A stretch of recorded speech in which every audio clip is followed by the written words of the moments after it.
The man found not criminally responsible in the deaths of his 3 children in Merritt may find out today if he's allowed supervised outings in the community. Greg Harper is live in Coquitlam with the latest. Greg?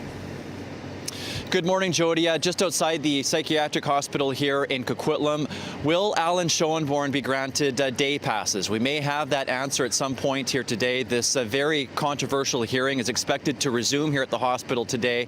Now, the hospital here technically is in Coquitlam, but the surrounding area is Port Coquitlam, and the mayor of Poco has been quite vocal about this. Greg Moore believes the city should have a say on whether or not he is granted day passes, and that hasn't happened.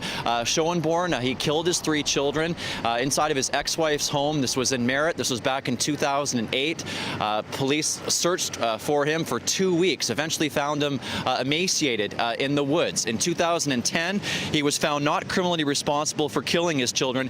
He's been at the psychiatric hospital ever since. His doctors believe he is ready to be granted day passes, but Crown prosecutors disagree, saying he hasn't participated in enough programs and he has had a number of incidents with other patients inside the hospital. It's the BC Review panel that will be making the decision. Jody? All right, keep us posted. Greg Harper reporting live from Coquitlam this hour.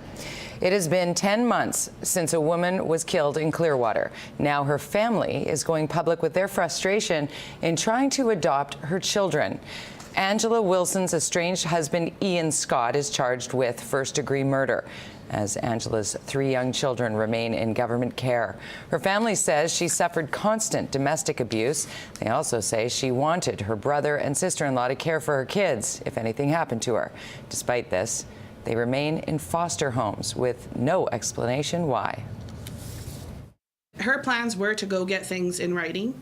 He put stuff in her gas tank and stopped her from leaving Clearwater. There is no court in Clearwater. You have to go to Kamloops. Her goal was to go to Kamloops and get everything in order, and that was stopped. So now the children live in limbo for the rest of their lives, or do we make a decision and place them with a family?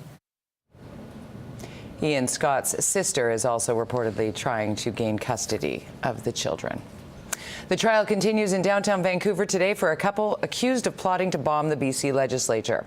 The jury has been shown a new surveillance video where John Nuttall becomes increasingly anxious, demanding guns before carrying out an alleged attack in Victoria.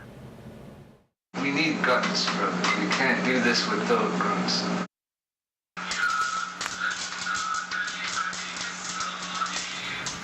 This surveillance video shows Nuttall gluing nails into pressure cookers. He and his wife Amanda Carodi wear masks and gloves to avoid leaving any DNA behind that could link them to the bomb-making supplies. Nuttall says to Carodi he won't plant the bombs unless he has a gun. He also worries about cleaners walking in on their room and speaks about his motivation for the attack. The lack of empathy I see among the public towards the Muslims in general in Canada, especially Vancouver, is just, and BC altogether, is disgusting to read the comments on Yahoo, you know. It's disgusting to read that.